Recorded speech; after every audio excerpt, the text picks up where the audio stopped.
कपकपा करके बुखार आता है, तो पूरे शरीर में दर्द होता है, एक अजीब प्रकार का ऐंठन होने लगता है, खास करके कमर में बहुत ज़्यादा, सर में हमेशा दर्द रहेगा। ऐसा लगेगा जैसे माथा हमारा सर भारी है और हल्का-हल्का दर्द होता रहेगा, कभी आधे आधे साइड में, कभी पूरा सर में। शरीर में खुजली हो जाएगा, जितने भी हमारे गुप्तांग है या जहाँ पर पसीना ज़्यादा रहता है वहाँ पर खुजली होने लगता है, पूरा शरीर में दाना-दाना सा उग जाता है। हेलो दोस्तों, नमस्कार, गुड मॉर्निंग, कैसे हैं आप लोग? उम्मीद है कि आप लोग अच्छे होंगे, स्वस्थ होंगे। दोस्तों, हमारे एक भाई का प्रश्न है कि मल में इन्फेक्शन हो जाता है, उसका क्या लक्षण है? कैसे पता चलता है कि इन्फेक्शन हो गया है?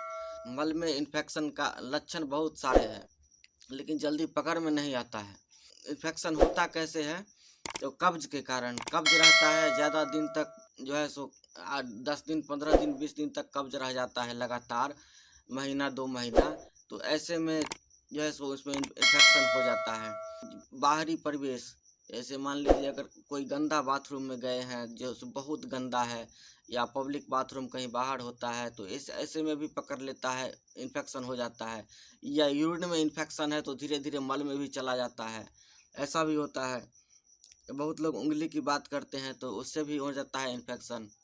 इन्फेक्शन जल्दी पता नहीं चलता है, तो यूरिन का इन्फेक्शन है वो जल्दी पता चल जाता है, बाहर आ जाता है। लेकिन मल का इन्फेक्शन में लोग कंफ्यूज हो जाते हैं कि मल का इन्फेक्शन में आपको बहुत तेज बुखार आएगा और दर्द ऐसा होगा शरीर में, इस प्रकार का ऐंठन होगा कि पूछिए मत। कमर बहुत तेज दर्द करेगा और आपके सर भारी रहेगा, सर में हमेशा दर्द दर्द सा रहेगा।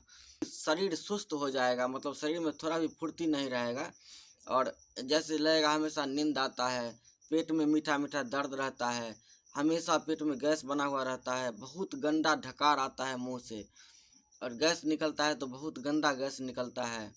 ये सब मल में इन्फेक्शन का लक्षण है। खाना खाइएगा तो सही से पचेगा नहीं, एसिडिटी बन जाएगा, शरीर में दाना निकल आता है। जो भी हमारा गुप्तांग है या ऐसे जगह जहाँ पर कि पसीना ज़्यादा चलता है वहाँ पर खुजली होने लगता है और खुजली इसमें बहुत तेज़ी से बढ़ता है, जैसे दाद हो गया। अगर यूरिन में ज़्यादा दिन तक इस इन्फेक्शन है तो धीरे धीरे ये मल में भी चला जाता है। मल में ही नहीं, यूरिन का इन्फेक्शन ब्लड में भी मिल जाता है। अगर ब्लैडर से अगर धीरे धीरे वो किडनी तक पहुंच गया इन्फेक्शन, तो उसके बाद ब्लड में भी मिल जाता है। इसलिए थोड़ा ध्यान रखना पड़ता है और महीना में 5 दिन 6 दिन 5 दिन 6 दिन एंटीबायोटिक जो है सो एक टैबलेट खा लेना चाहिए और इन्फेक्शन का दवा। तो यूरिन इन्फेक्शन के लिए तो मान लीजिए बहुत सारा टैबलेट है या सिरप, अल्कासिटन सिरप है, अल्कासोल है, ये हम पी लेते हैं। मल इन्फेक्शन के लिए भी ऐसे ही दवा आता है, टैबलेट आता है, सिरप आता है, आप उसका भी यूज कर सकते हैं। और कोशिश कीजिए कि पेट को साफ रखने का, 2 दिन 3 दिन पर, हाईएस्ट 4 दिन पर पेट जरूर साफ किया कर लिया कीजिए। जिनको लगातार कब्ज ही रहता है या जिनको कुछ कुछ होता रहता है तो वो सप्ताह में 1 दिन खा करके पेट साफ, सप्ताह में ज़रूर 1 दिन पेट साफ कर लिया कीजिए, पूरा पेट साफ कीजिए, सब पेट सफा खा लीजिए या कोई दवा खा लीजिए या कोई सिरप लीजिए, जिससे कि पेट आपका पूरी तरह साफ हो जाना चाहिए। और ख़ासकर जो स्पाइनल कॉर्ड इंजरी का पेशेंट है उनमें तो ये दिक्कत होता ही है, क्योंकि सिस्टम पैरालाइज होता है तो पेट साफ होता नहीं है। लोग कहते हैं कि कब्ज रहता है या कॉन्स्टिपेशन रहता है, ऐसा बात नहीं है, कॉन्स्टिपेशन नहीं रहता है, सिस्टम खराब होने के कारण उस बाहर निकालने की क्षमता खो देते हैं, हमारे मस्तिष्क तक सूचना नहीं पहुंच पाता है, इसके कारण हम वो निकाल नहीं सकते हैं, वो यंत्र उत्तेजित नहीं होता है और मल वहाँ पर जा कर के अटका रहता है।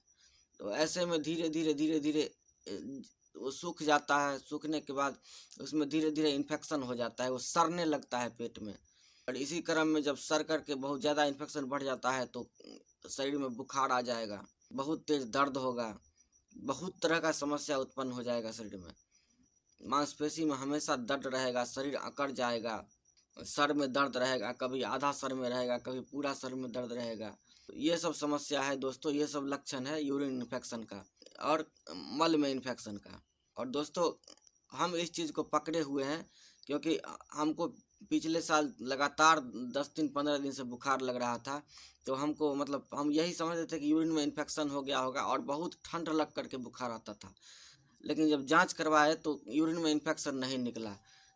यूरिन हमारा एकदम ठीक निकला। उसके बाद जो है सो फिर उसमें ब्लड भी जांच करवाए थे, तो ब्लड में भी कोई खास ये नहीं निकला। लेकिन जब उसके बाद मल का जो जांच करवाए तब उसमें पता चला कि मल में इन्फेक्शन है।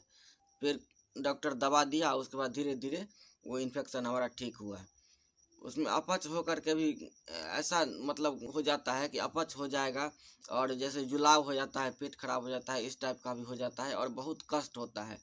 जो स्पाइनल कॉर्ड इंजरी का पेशेंट है उनको बहुत दिक्कत होता है, कष्ट होता है। तो ठीक है दोस्तों, पेट को साफ रखा कीजिए, चाहे कुछ भी हो हमारा साफ रहना चाहिए। उम्मीद है कि आप लोगों को वीडियो अच्छा लगा होगा दोस्तों, और इसमें क्या त्रुटि है या कोई आपका विचार होगा तो कमेंट में ज़रूर लिखिएगा। तो मिलते हैं दोस्तों फिर अगले